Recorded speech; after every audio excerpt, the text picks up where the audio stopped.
अगर मैं आपसे पूछूं कि ऐसा कौन सा बिस्किट है जो आपको आपके बचपन की याद दिलाता है, तो आई एम श्योर ज्यादातर लोगों का आंसर पार्ले जी ही होगा।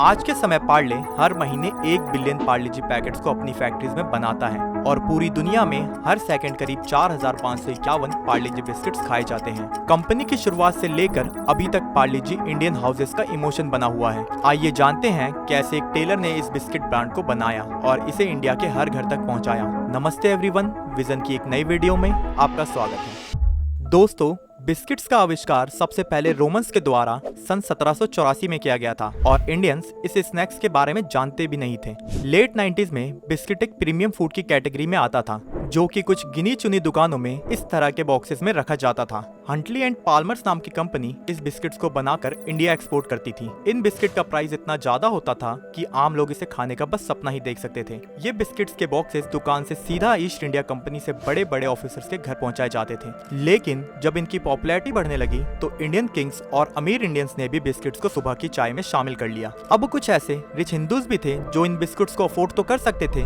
लेकिन फिर भी वो इन्हें खाना नहीं चाहते थे, क्योंकि बिस्किट्स को बनाने के लिए बेकर्स अंडे का इस्तेमाल करते थे। तभी पिक्चर में आते हैं लाला राधा मोहन। 1898 में मोहन जी ने दिल्ली में द हिंदू बिस्कुट के नाम से एक कंपनी बनाई। कंपनी के एडवर्टाइजमेंट में साफ साफ लिखा था कि ये बिस्किट अपर कास्ट के हिंदू द्वारा ही बनाए गए हैं और इन्हें बनाने के लिए केवल दूध का इस्तेमाल किया गया है। कुछ ही सालों में द हिंदू बिस्कुट ने इंडियन मार्केट में अपनी पकड़ बना ली और अपने पोर्टफोलियो में करीब 55 वैरायटी के बिस्किट्स को ऐड कर लिया। यहाँ तक कि ये ब्रिटिश आर्मी के मेन सप्लायर भी बन गए थे। द हिंदू बिस्कुट की बढ़ती पॉपुलैरिटी को देखकर कई और व्यापारियों ने भी इनकी बिस्किट्स की कॉपी बनाना शुरू कर दिया, जिसकी वजह से ओरिजिनल कंपनी को काफी ज्यादा नुकसान होने लगा। इस नुकसान को देखते हुए the Hindu biscuit Britannia company के साथ मर्ज हो जाता है, लेकिन अभी भी बिस्किट इतने सस्ते नहीं हो पाए थे कि गरीब आदमी इन्हें खरीद सके।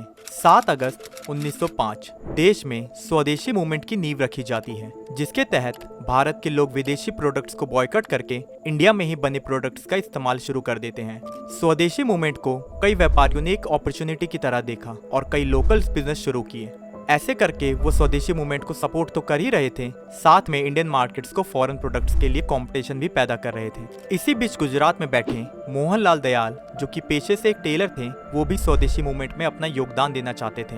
मोहनलाल दयाल का मानना था कि बिस्किट्स गरीब लोगों की पहुंच से दूर नहीं होने चाहिए, इसलिए वो एक कंपनी को शुरू करने का प्लान करते हैं। लेकिन फिलहाल मोहनलाल जी को बिस्किट्स बनाने की टेक्निक का पता नहीं था। उस समय इंटरनेट और यूट्यूब तो था नहीं कि सर्च मार के रेसिपी सीख ली जाए। सन 1929 में मोहनलाल दयाल एक शिप में बैठकर जर्मनी चले गए और कई महीने वहां रहकर बिस्किट्स बनाने का तरीका सीखा। इंडिया वापस आते समय ये अपने साथ वो सभी इक्विपमेंट्स भी ले आए जो बिस्किट को बनाने के काम आती है। इंडिया आने के कुछ ही दिनों बाद मोहनलाल जी ने मुंबई के विले पार्ले नाम की जगह पे एक पुरानी फैक्ट्री को खरीदा और 12 फैमिली मेंबर्स के साथ प्रोडक्शन शुरू कर दी। अब बात करें कंपनी के नाम की, तो किसी को भी समझ नहीं आ रहा था कि कंपनी का नाम क्या होना चाहिए, इसलिए विले पार्ले के नाम पर ही कंपनी का नाम पार्ले रख दिया गया। पार्ले कंपनी ने अपने पहले प्रोडक्ट के रूप में टॉफी को लॉन्च किया, जिसने काफी पॉपुलैरिटी भी गेन की। अब बारी थी बिस्किट्स को आम आदमी के लिए अफोर्डेबल बनाने की, इसलिए सन 1939 में पार्ले ने मार्केट में अपना पहला बिस्किट को लॉन्च किया, जिसका नाम था पार्ले ग्लूको।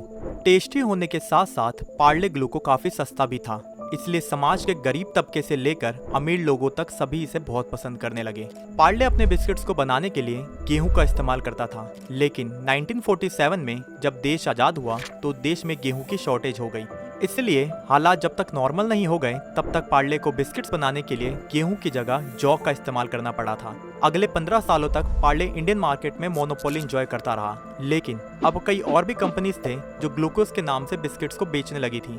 इसके चलते पार्ले की सेल्स में हर दिन गिरावट होने लगी। इस प्रॉब्लम से बाहर निकलने के लिए पार्ले ने अपनी ब्रांडिंग को इम्प्रूव करने का डिसाइड किया, जिसके बाद पार्ले बिस्किट का पैकेट येलो कलर का कर दिया गया और उस पे एक छोटी बच्ची की फोटो को इंट्रोड्यूस किया गया। इसी छोटी बच्ची का कैरेक्टर पार्ले के लिए एक बड़ा डिफरेंशिएटर बना, जो मार्केट में अवेलेबल बाकी बिस्किट ब्रांड से पार्ले को अलग करती थी। इसकी वजह से कंज्यूमर सब कंफ्यूज नहीं होते थे और पार्ले की सेल्स फिर से बढ़ने लगती है।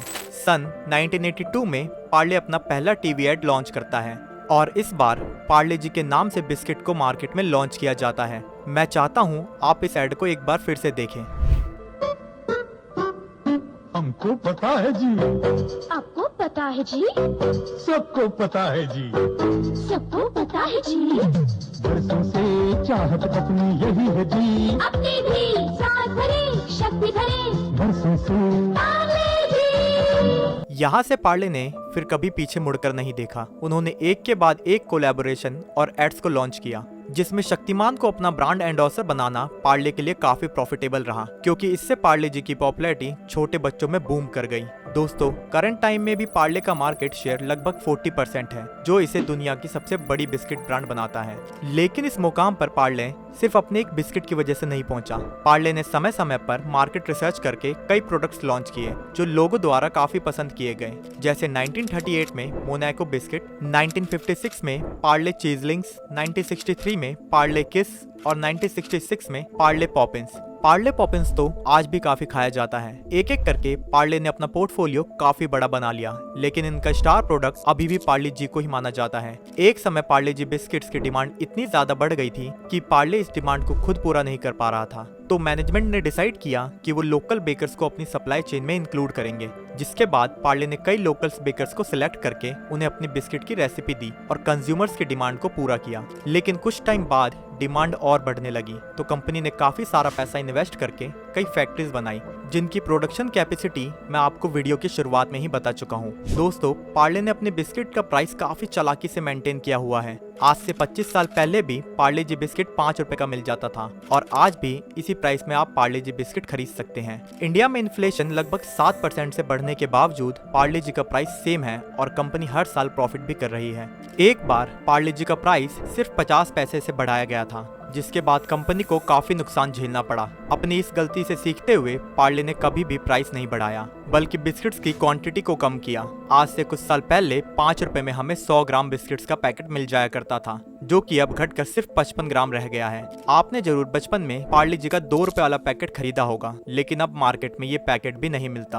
अपनी इन्हीं बिजनेस स्ट्रेटेजीज की वजह से पार्ले आज भी दुनिया का नंबर 1 बिस्किट ब्रांड बना हुआ है। इंडिया के अलावा यूरोप और एशियन कंट्रीज में भी पार्ले जी को बहुत पसंद किया जाता है। दोस्तों, अगर आपकी भी पार्ले जी से जुड़ी कोई प्यारी सी मेमोरी है तो हमारे साथ कमेंट में शेयर जरूर करें। अगर हमारा काम आपको अच्छा लगा तो ये वीडियो अपने दोस्तों के साथ शेयर करें। हमारे चैनल को सब्सक्राइब कर लें ताकि आप और भी ऐसी इंटरेस्टिंग वीडियो देख सकें। मिलते हैं अगली वीडियो में। जय हिंद, जय भारत। इंसान था पहले बंदर, इंसान था पहले बंदर, इंसान